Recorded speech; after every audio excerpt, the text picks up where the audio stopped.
Alright, welcome along to the channel. We're going to get into He-Man again. We're almost at the end of this first box set, which up to this point I thought I had the entire collection here, but apparently there's a whole new season that I haven't done yet, so we'll get to that in due course. But this episode is The Huntsman, and it's all about looking after wildlife and all that good stuff. So at the beginning of the episode, Prince Adam, Teela and Cringer, I keep saying Cringer for some reason, Cringer, they're all with the sorceress. She receives a call from Solani, who asks for help protecting the last unicorn on Eternia from Baron Grod. Teela is absolutely livid that someone is hunting wildlife and that.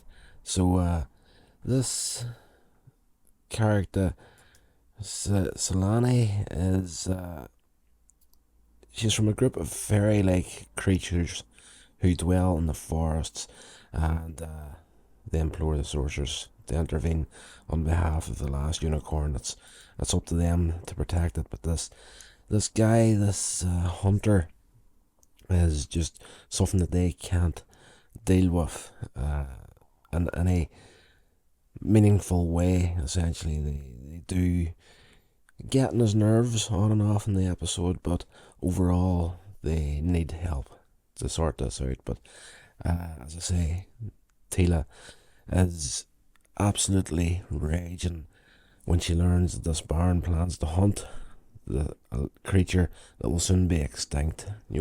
Just let it live its days out and let it be the last of its kind, sort of thing. Adam the sorceress remind her that there's no laws against hunting and encourage her to be diplomatic, which will make Baron more likely to listen to them. So, yeah, that's the thing about this episode. They didn't, and this series in general, they didn't sugarcoat stuff. Yes, you don't like to see animals being hunted, but at the end of the day, you've got the two of the characters, Adam slash He-Man and the sorceress, the two forces of good in this universe, telling Teela, that this isn't right, but there's no laws against it. We're just going to have to be diplomatic and try and talk him out of it, sort of thing. So Adam, Teela and Cringer jump into their Wonder Eater, head off to Baron Grod's fortress, where they find him shooting his crossbow on a practice range, and he introduces them to his mechanical dog Growler, who of course frightens Cringer. Then he invites him into his fortress, where he shows him the vast number of creatures he's caught and preserved by freezing them in stasis. And this is his thing in the episode. I hunt these animals and creatures, but I don't actually kill them.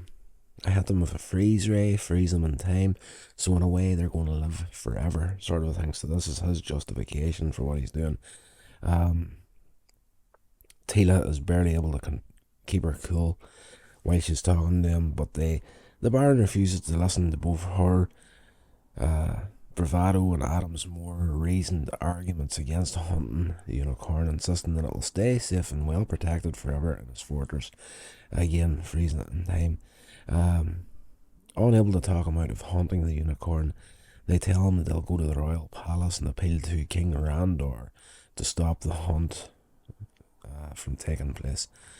After they leave, Baron Grod contacts Gamrak, the leader of a tribe of mountain ogres, and agrees to pay him double the usual price if he can prevent Prince Adam and Teela from reaching the royal palace. Gamrak agrees, then uses a tractor beam to bring down the Wonder Eater and take Adam and Teela and everybody captives deep into his caves. He plans to enslave them, but Teela manages to buy time to flee by kicking over a brazier. Cringer fetches the power sword. He gets hold of that there, which Adam uses to transform into He-Man.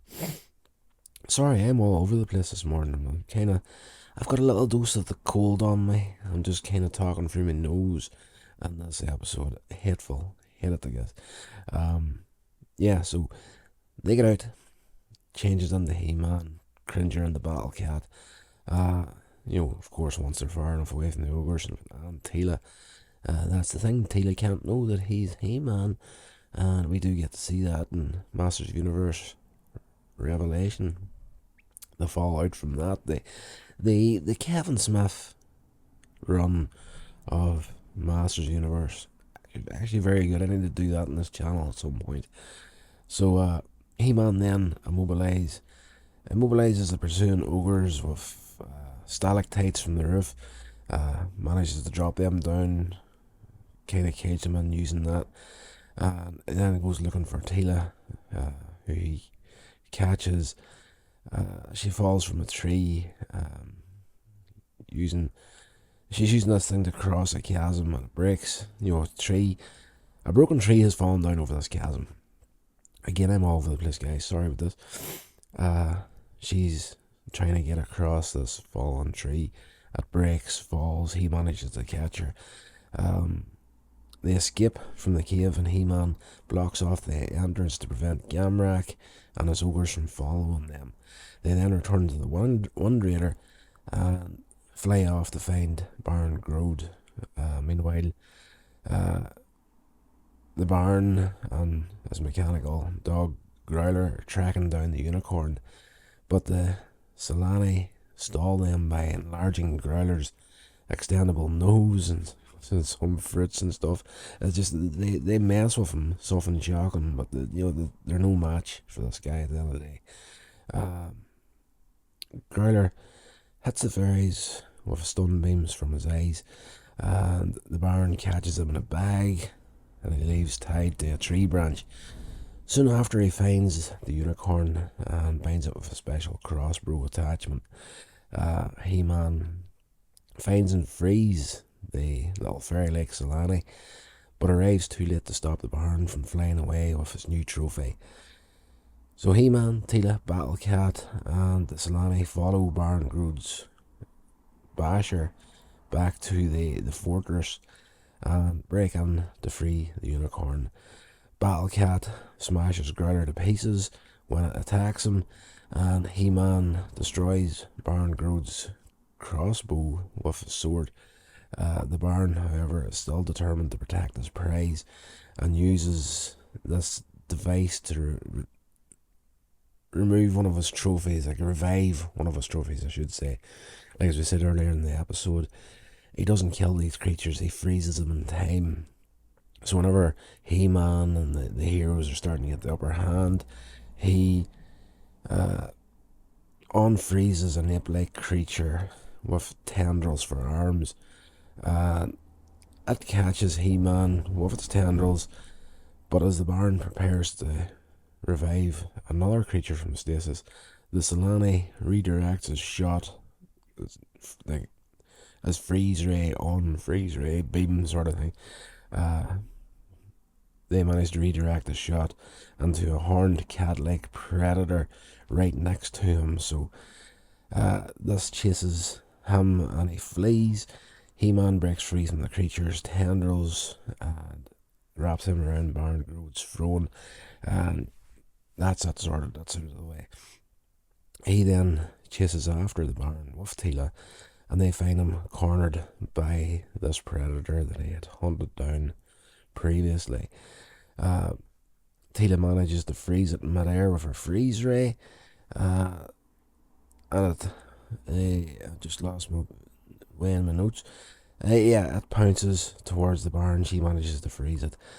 She and He-Man then ask him how it feels to be chased and trapped, and urge him to think about the feelings of the animals that he hunts. Baron Grod, overcome with a new sense of compassion for the creatures he has kept as trophies, decides to release both the unicorn and all of his other captured animals. So, typical cartoon fare at the end of the day. But, as I say, doesn't sugarcoat anything as far as the whole hunt goes in this episode. So at the end of the episode, back at the palace, Prince Adam and Teela tell King Randor about their encounter with Baron Grod and ask for his help to spread the message. The king agrees and makes a royal decree that it will hereafter be illegal to hunt animals for sport on Eternia. So, tasty little end to the episode. They sort out the whole cruelty to animals sort of thing there for sport. And of course, at the end of each episode, there is the moral to the story. I need to do some more of those shorts on this channel again. I was actually just doing a series of shorts on just the morals themselves, so I need to get back into that as soon as possible. At the end of this episode, Teela breaks the fourth wall to talk to the viewer, to deliver the moral of the story if you didn't get it. And she says, in today's story, I was very angry at Baron Grod.